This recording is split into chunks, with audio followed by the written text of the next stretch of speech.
Good evening, and thank you for attending this lecture recital. Tonight, we will explore the works of modern-day French composer Henri Dutilleux. Since meeting the composer in 2006, I've been performing his songs on the radio and in concert. I've even had the opportunity to premiere some of his works. The aim of this lecture is to compare the melody of Henri Dutilleux from two periods, those written during World War II, 1939 to 1945, and those written shortly after.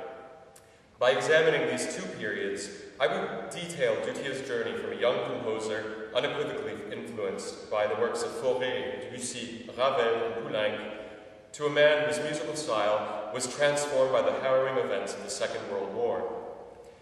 Born in 1916, Henri Dutilleux is best known today for his lush, innovative orchestral scores.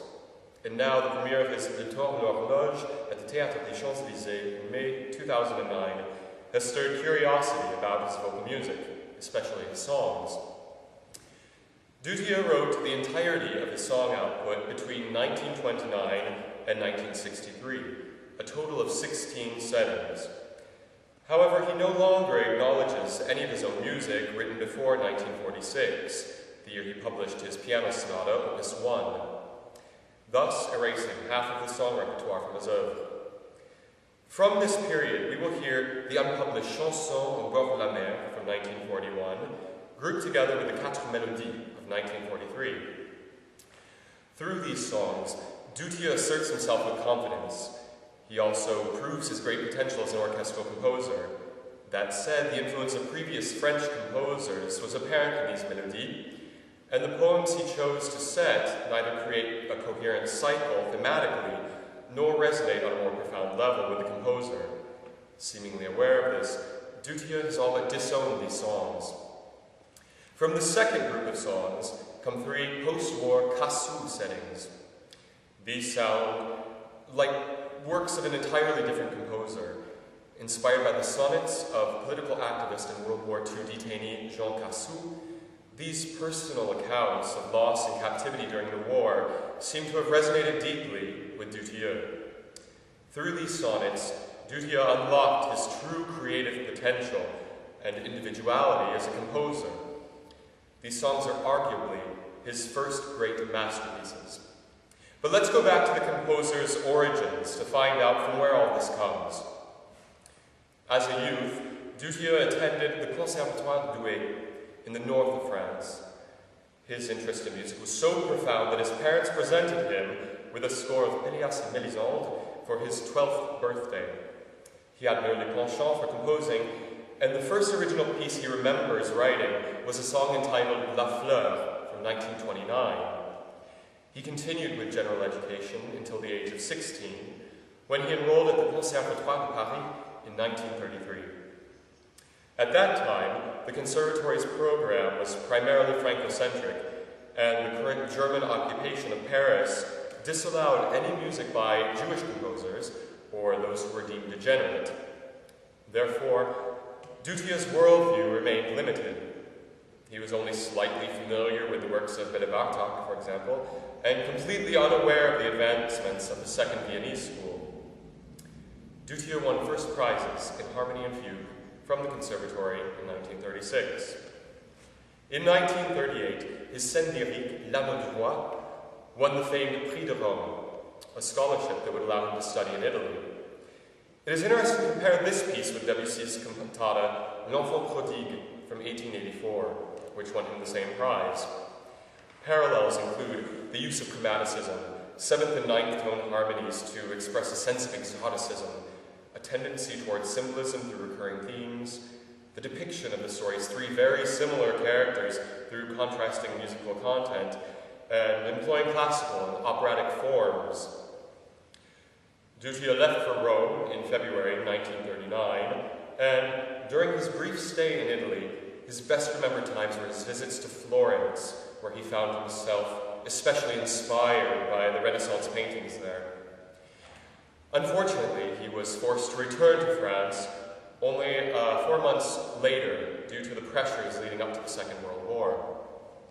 After working as a medical orderly in the army, he eventually returned to Paris in the August of 1940. In 1941, Duthier was hired as chef de chant at the Paris Opera. At the same time, he arranged music for bars and nightclubs, delving into the world of popular song and jazz, an influence that can be heard in many of his works. It was during this time that Duthier composed a number of songs, all of which were associated with the baritone Charles Poncerat. It was Poncerat who originally sang the role of King Solomon in his cantata L'Anneau du Roi. And it was because of him that several manuscripts from this period were not destroyed, but are now held at the Bibliothèque Nationale François Mitterrand. Duthier wrote the last 4 songs in 1941, one of which is his Chanson au bord de la mer. The poem is a selection from Paul Fort's L'Amour Marin, published in 1900. And it's a brief dialogue between a seaman and his sweetheart as she bids him farewell. Duthier sets this in the text in a very simple yet poignant fashion by composing the melody over a ground bass in 6/8 meter, comme une berceuse. Using this device, the composer creates a haunting ambiance that depicts the rocking motion of the waves and its cold shores. The two characters are distinctly marked by sharp differences in vocal and piano lines. A sinuous, fragile, descending chromatic line represents the girl.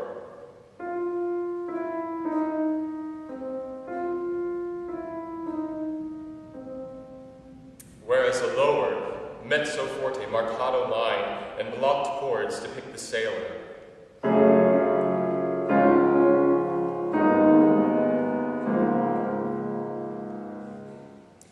Here again, Duthier employs a very similar technique to contrast dramatic characters as in his L'Anneau du Roi, especially in his use of supple, sensual lines to represent the feminine persona and harsher, marcato phrases for the male persona.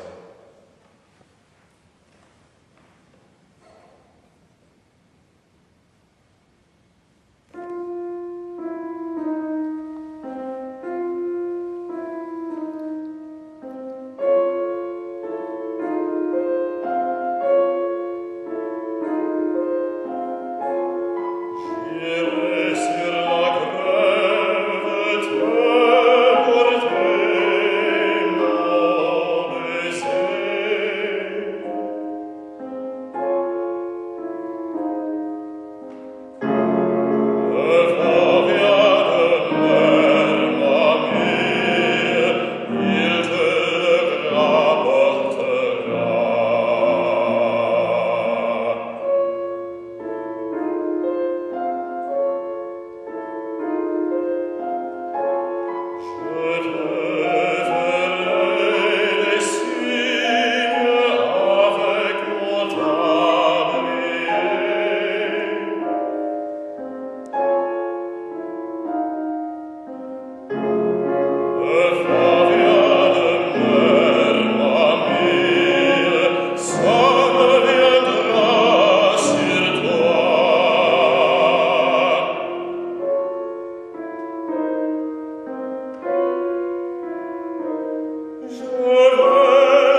That winter, so as not to forfeit the Prix de Rome, Duthieux was forced to relocate to Simiez, just outside of Nice.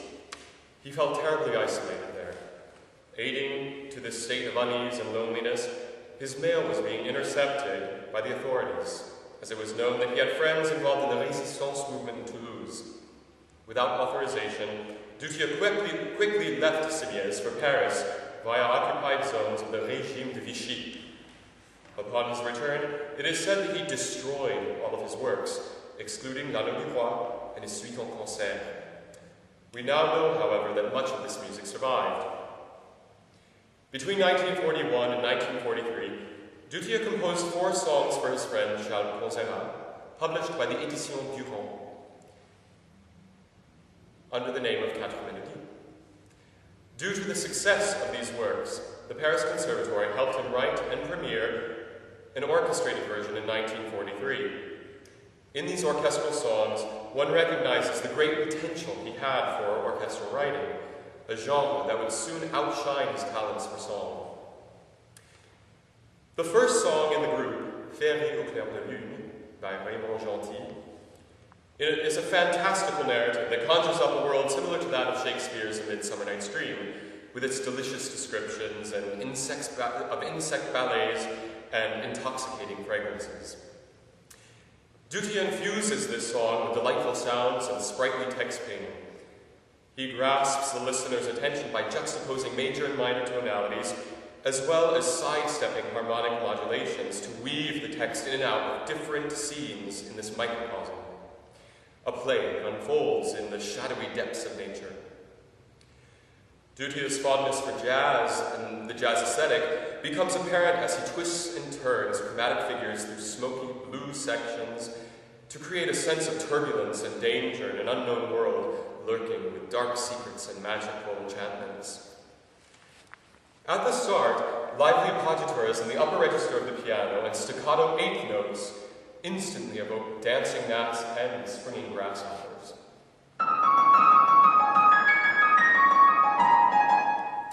The first 62 measures maintain this energy until the next section, beginning in measure 63, on the words, dans la lumière changeante. Here, he literally changes the scene into what seems a smoky jazz club, as the listener is greeted by the musical host of the evening, a papillon de nuit, or moth. One may also hear a nod to Ravel's violin sonata here.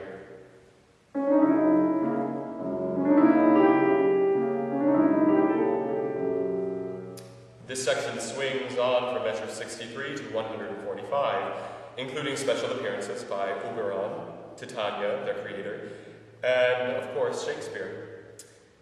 At the mention of his name, Shakespeare, the insects immediately snap back into action, buzzing around until the climax of the song in measure 195, which is also the golden section point, or golden mean of the song. The golden section point is a system of measure or division that occurs freely in nature and is often seen in architecture, art, music, and mathematics. The golden section treatment was a method of structural organization that had become integral for many composers of the time. In music, one arrives by this number by simply dividing the total number of measures in the piece by the golden ratio, 1.618:03399. This point falls just short of the 2/3 mark in the score. Here it rounds off the third section between measures 146 and 199. A reappearance of the open material in measure 200 states the conclusion of the play and the disappearance of the troupe, slowly winding down until the listener is left with nothing but the night, magnificent, immense, and blue. After final recurrence of the opening theme in measure 299, the song quickly comes to an end. Recapitulation for measures 200 to 316. This recapitulation marks Duthieux's particular attention to form.